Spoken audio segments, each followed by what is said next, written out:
אזרחי ישראל, אנחנו במלחמה. לא במבצע, לא בסבבים, במלחמה. The terrorists opened the door, shot. They threw a grenade or something.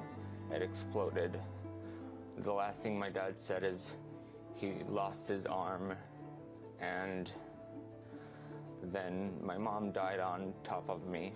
For a nation the size of Israel, it was like 15 9/11s.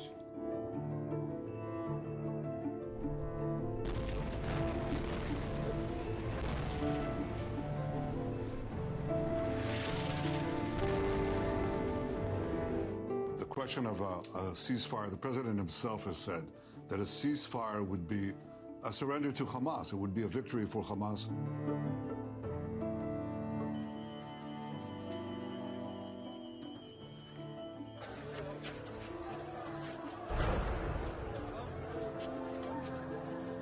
Gaza is becoming a graveyard for children.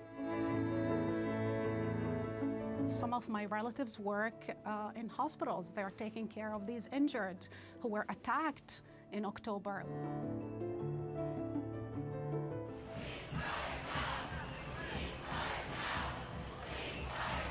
The root cause of this conflict is an illegal occupation. It is routine human rights abuses, illegal settlements, disregard to UN resolutions and international law. Whatever justifications it gave for this particular operation, the idea is to not just relieve Palestinians of the occupation of the West Bank and Israel's blockade of the Gaza Strip, but in fact strike at the heart of Israel, because Hamas's goal is ultimately the destruction of Israel. The only solution is to dismantle Hamas and hope that also the Palestinians in Gaza will have a regime which is not a terrorist organization.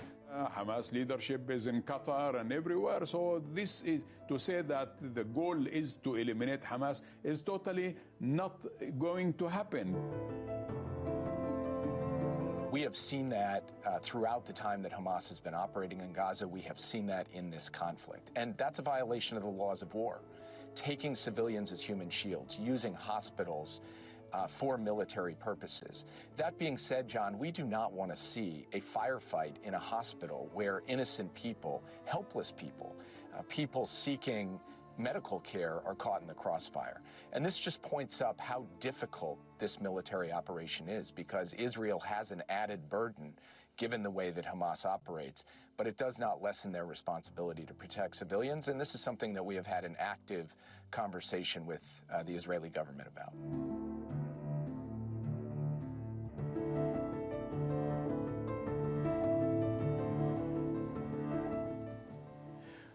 Good morning and welcome to the Washington Post. I'm Jonathan Capehart, Associate Editor at the Post.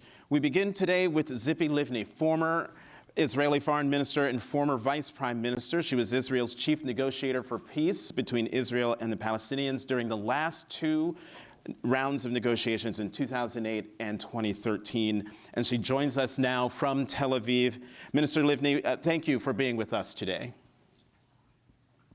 Thank you for listening, and I'm sorry that I couldn't attend in person. Well, we appreciate you being here virtually. The front pages of today's Washington Post, New York Times, and Wall Street Journal have stories about the heavy fighting near Al-Shifa, Gaza's largest hospital. Here's the Post's reporting, and I quote, Israel maintains Hamas fighters are operating out of buildings designated for humanitarian purposes, including medical facilities, schools, and mosques. Doctors, first responders, and the few aid workers still left in the area have denied giving cover to militants and are pleading with the international community for a ceasefire. Now, Minister Livni, Israel has a right to defend itself, but how does it do so without incurring massive Palestinian casualties? According to the Palestinian Health Ministry, more than 11,000 people have been killed since the war began.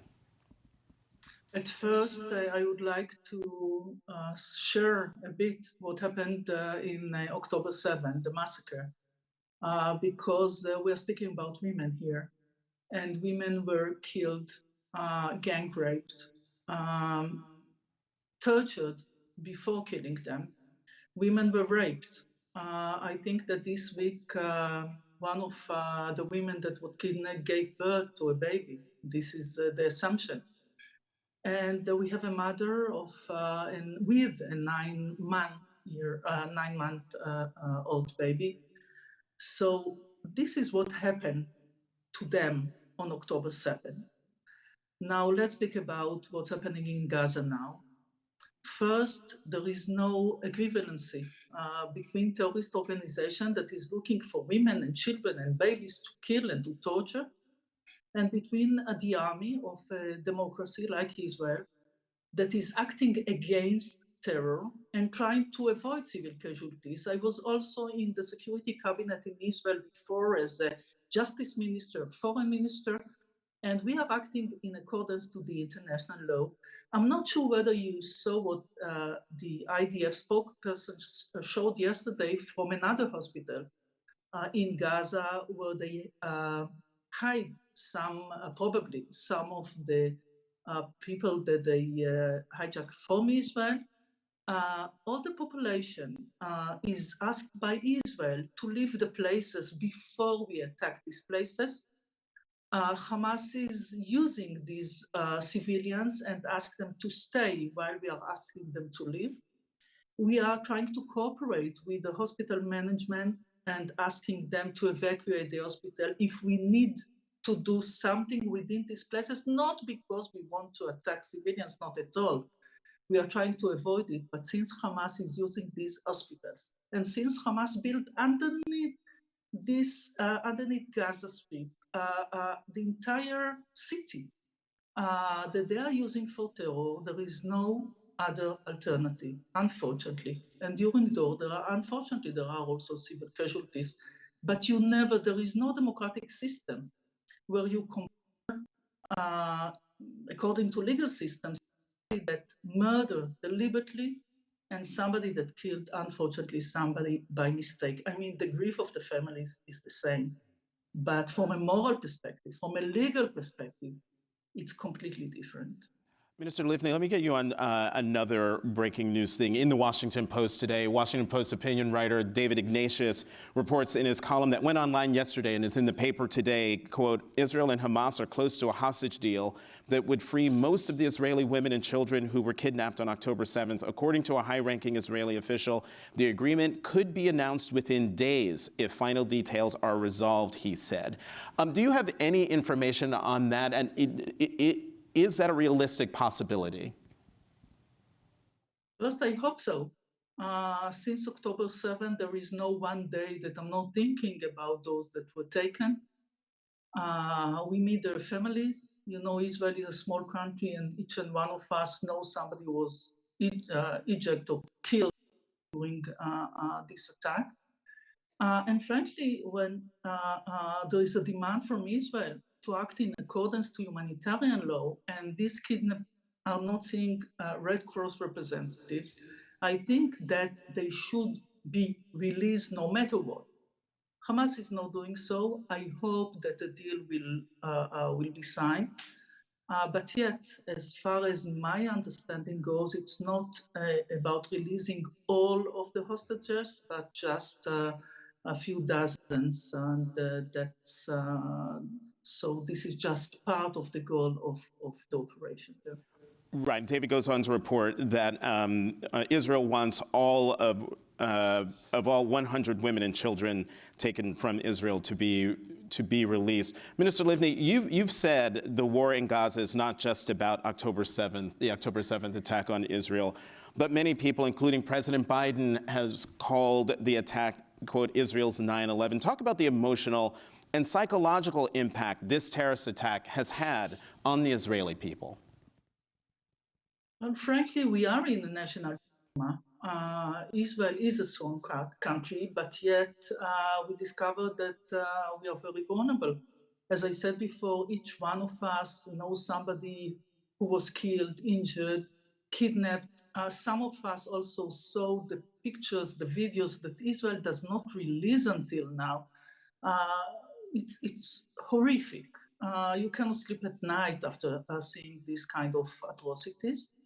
I think the Secretary of Blinken shared with the Congress some of what happened there. but yet, you know, I'm used to be in a war zone since I was born in Israel. I'm old enough to remember the 6 Days Wars and Yom Kippur War and the Intifada, where buses exploded with suicide bombers, but this is completely different. And we have no other option but to eliminate Hamas, because you know that we've tried everything. I supported the disengagement from Gaza. Israel dismantled all the settlements from Gaza. We uprooted our army. For 20 years, there is no one Israeli soldier or one settlement in Gaza Strip. And we were thinking about the Palestinians building greenhouses, but yet we got a green flag of Hamas on our soils in response. We had rounds of operation trying to act against them, hoping to gain deterrence or reach ceasefire understandings of ceasefire, but it never succeeded for more than a few years. So now I think that not the entire, but the US leadership and other leaders understand that the only option to achieve peace, hopefully, in the future between Israel and the Palestinians, Hamas and not let them continue and control the Palestinians and harm Israel as they did before. Mm-hmm. Minister Livni, we have just over three minutes left. Hopefully we can squeeze in 2 more questions, but I'm going to ask you, this might be our last question. I want you to go back to something you said a moment ago, which is that a solution here is to dismantle Hamas. And what do you say to those who believe you can't completely eradicate Hamas because Hamas is more than a militant group in Gaza, but an idea that lives in various parts of the world? So let's think about what is the idea. The idea is they are Jews or not to accept the right of Israel to exist in the region. The Hamas idea, this jihadist idea, is not legitimate. And therefore, it's not about the Israeli-Palestinian conflict. I negotiated peace with the Palestinians. They have legitimate national aspiration, but this is not Hamas, because Hamas represents religious jihadist ideology. And therefore, this is step 1. Hopefully, in the future, we can create also different education, a better understanding by the Palestinians that Israel is not the enemy, or that what Hamas did to them is also unacceptable. So it will take time. I'm not saying that this is going to happen just the day after war, but we need to start from something. And Hamas is an obstacle for peace, and Hamas is an obstacle also for the Palestinian to live a better life in Gaza Strip. We have about 90 seconds left, and of course I'm going to ask you a complicated question. Many officials, elected officials in the Israeli government have taken personal responsibility for what happened on October 7th. Noticeably absent from that is Israeli Prime Minister Benjamin Netanyahu taking personal responsibility. Why has he not been more forthright in taking responsibility for the failures and shortcomings that have been reported?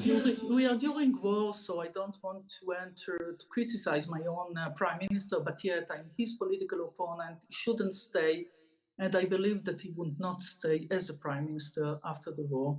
We deserve a better leadership. And on that, we will end there. Tzipi Livni, former Israeli foreign minister and former vice prime minister, thank you so much for joining us this morning. Thank you. Okay, I'm not the only one who didn't see that coming. In all seriousness, since Israel began its ground operations on October 27th, Gaza has faced frequent disruptions in communications and near total blackouts. Hospitals struggle to report their conditions, and humanitarian agencies are worried about their medical staff. Joining us now, international award-winning journalist Rula Jebreal. Rula, welcome. Thank you for joining us this morning. Thank you, Jonathan. And I'm really sorry not to be able to be there in person.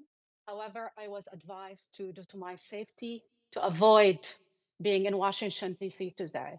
It's tragic that voices who've been advocating for equal rights, democracy, and freedom for all are today intimidated. But I won't be silenced or intimidated. Well, Rula, for you, what's happening is personal. You were raised in an orphanage in East Jerusalem, and you still have family and loved ones in Israel, Jerusalem, and the West Bank. How are they doing, and what are they telling you? Well, as you said, I was raised in an orphanage in East Jerusalem, but the women who built that orphanage were the women who rescued survivors from a village that was destroyed in 1948. That was called Al-Nakba, or our catastrophe as Palestinians, where entire villages, hundreds were wiped out, and 700,000 were forcefully expelled, ethnically cleansed. Those women always told us that this can happen again. I thought it was trauma and their pain speaking for them. However, when I see Israeli ministers invoking on national television a second Nakba for Gaza, I fear that the war on Gaza is not only a war on Hamas, but it's a war on civilians. Rula, you've said the events of October 7th can be traced back to a deal Israeli Prime Minister Benjamin Netanyahu made back in 2006 with Hamas in a prisoner exchange. Explain that. Well, actually, it was Tina Brown, who is there today, who sent me in 2010 to interview Yaakov Perry, who was the head of Shin Bet or the FBI of Israel. And in that famous interview, he always said that the main strategy of Bibi Netanyahu and his far-right coalition is to strengthen Hamas in order to thwart the establishment of a Palestinian state. Bibi Netanyahu said the same thing. His Minister of Finance, Smotrich, said it, that Hamas is an asset and the Palestinian Authority. So we could see through decades after decade, the same coalition that incited against Prime Minister Rabin, who was killed simply because he talked to the Palestinians, treated them as human beings, and cut a deal with them, a political deal. He was assassinated. With it, what was assassinated, the idea that you can end Palestinian subjugation and concede to the Palestinian a piece of territory that they can build a state on. Today, those same forces are telling us that the only way Israel can feel safe if Palestinians don't exist. And this is not only dangerous for Palestinians, for Israelis and Americans. Rula, you just heard Minister Livni. She says this war is not just about what happened on October 7th. As a journalist, you've covered 4 wars in Gaza. What makes this one different? I also covered the Israel war in Lebanon, 2006. What is much more different this time, that we have the idea that we need to destroy Palestinians is now becoming mainstream. It's not only on the right. You have the president himself. It's Herzog who says that Palestinians, there's no innocent civilians. In 1 month, we've seen 12,000 people killed, 11 of which 5,000 children. This is the same amount of people who are killed in Ukraine in 1 year. We're seeing a total obliteration of Gaza. It reminds me of a war correspondent of what I saw in Grozny, what Putin did, and also what Assad did in Aleppo. It is, erase not only the 30,000 Hamas militant, but this is a war we can see that Israel is looking at all Gazans, 2.2 million people, as target.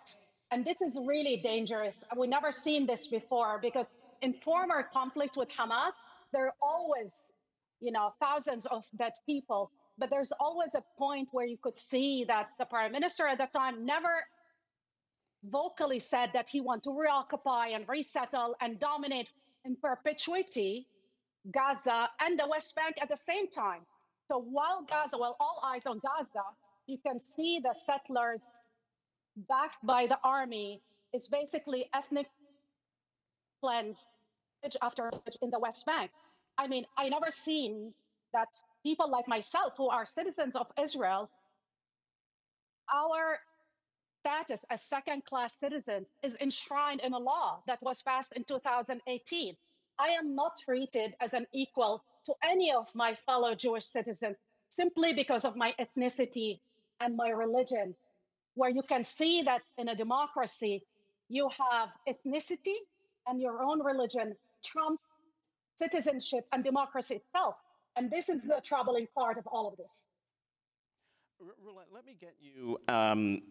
You've used some words, some language that are, and I understand where you're coming from, that are pretty hot button. And what are you saying that the official policy of the Israeli government is ethnic cleansing, is the eradication of the Palestinian people, that is the official policy of Israel? Or are you saying that the result of the IDF trying to root out Hamas is leading to the eradication of the Palestinian people? There's a difference between official policy and consequence. Jonathan, my job is not to say what everybody wants me to say or what everybody wants to hear. My job is to say what nobody is saying. If you listen to Israeli officials, minister after minister of this far-right government, they're telling you in words and deeds what they want to do. In the last 2 weeks, you have 5 ministers of the Bibi Netanyahu government talking about ethnic cleansing. They talked about the Nakba. They invoked destroying completely Gaza.